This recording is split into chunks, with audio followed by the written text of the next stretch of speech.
Hi guys, welcome to another video from the All Things Tennis YouTube channel. Today we're going to be talking about the Aero VS and why I think it's a racket that's slightly flown under the radar and is a really perfect racket for spin and control. If you like our videos, please hit the like button and subscribe, it helps build the channel, and I hope you like the video.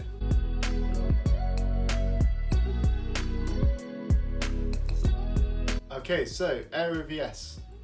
For me, a really good looking racket. It's got that chrome look with the black and the yellow, synonymous with an Aero. Why is it different to an Aero?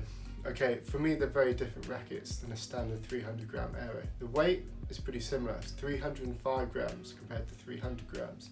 The head size is 98 inches versus 100. What comes through when you're playing with that is that tons more control, okay? Babolats tend to be synonymous with power and spin, okay? This is Babolat's version of a super controlled racket, okay? You have to bring a lot fast rackets, head speeds like you would do with the normal Aero, but it's not going to give you the same power. For players looking for like scalpel-like control, this is such a good option, okay? I think an underrated option in many ways, okay? So, the frame itself, you can notice that doesn't look like a pure Aero. It's super thin frame. It's very, very thin beam going around the frame.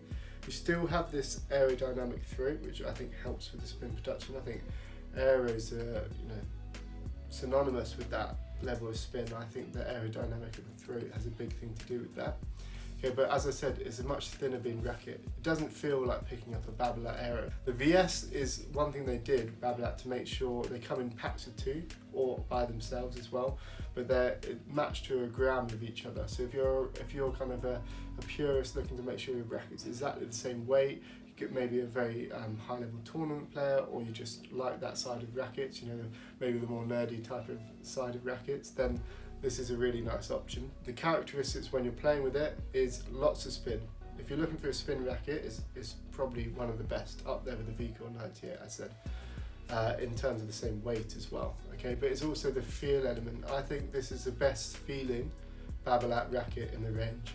So what do I mean by that? I think you feel really connected to the ball. It doesn't feel overly stiff or harsh, and you just can really put the ball where you want it. If you're hitting drop shots or volleys, you get a really nice crisp feel, but it doesn't feel overly stiff or it doesn't feel overly powerful. For me, it's a really nice controlled racket. In terms of the technologies in the frame, as I said, similar throat to pure Aero. They've added Cortex Pure feel to the frame as well, so that's that feel element I was talking about, and the carbon stabilizer. So in a thin frame, that's normally a heavier racket. When you go very thin, you think about Prestige from Head, or your Wilson Pro Stars, they're normally 330, pushing that sort of range, 320. This at 305. To make sure it's stable enough, they've added carbon stabilizers in parts of the frame, which stiffens up the frame, but it also makes sure it's nice and stable coming through. I really like this strung with a hybrid. It's relatively stiff feeling racket, as most Babolats are, but when you give it a hybrid, it loosens it up a bit, gives it a bit more feel, and you're still getting a lot of spin. I don't think this needs like a really shaped, like full poly in there, because you're still going to generate a lot of spin from this racket anyway. The hybrid adds a bit more feel. I wouldn't necessarily recommend it with just multi-filament or something like that either. I think the characteristics of this racket is spin friendly, so you should be emphasising that with a spin friendly frame. Okay, so it's obviously one of the more premium price points from Babolat is their RRP. It's the most expensive racket in the Babolat range with the Pure Drive VS. It's designed for expert players, that's really what they push on it. For me, I think if you've said in the past, Babolat aren't for me, they're too powerful, they're too stiff, etc. This racket shakes it up in terms of what Babolat is all about, in terms of power and spin. This is a controlled racket. If you think about when they used to do the Pure Storms and things like that, they had an Aero Storm and a Pure Storm Tour, thin beamed players rackets. This is probably Babolat's best players racket.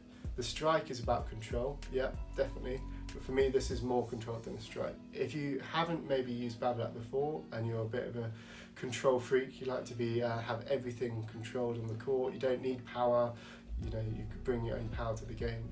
Try it out, it might change your mind of what Babolat's all about for you. Thanks for watching the video. Please, if you like the video, hit the like button, subscribe to the channel so we can do more racket videos like this for you. Have a good day, thanks for watching.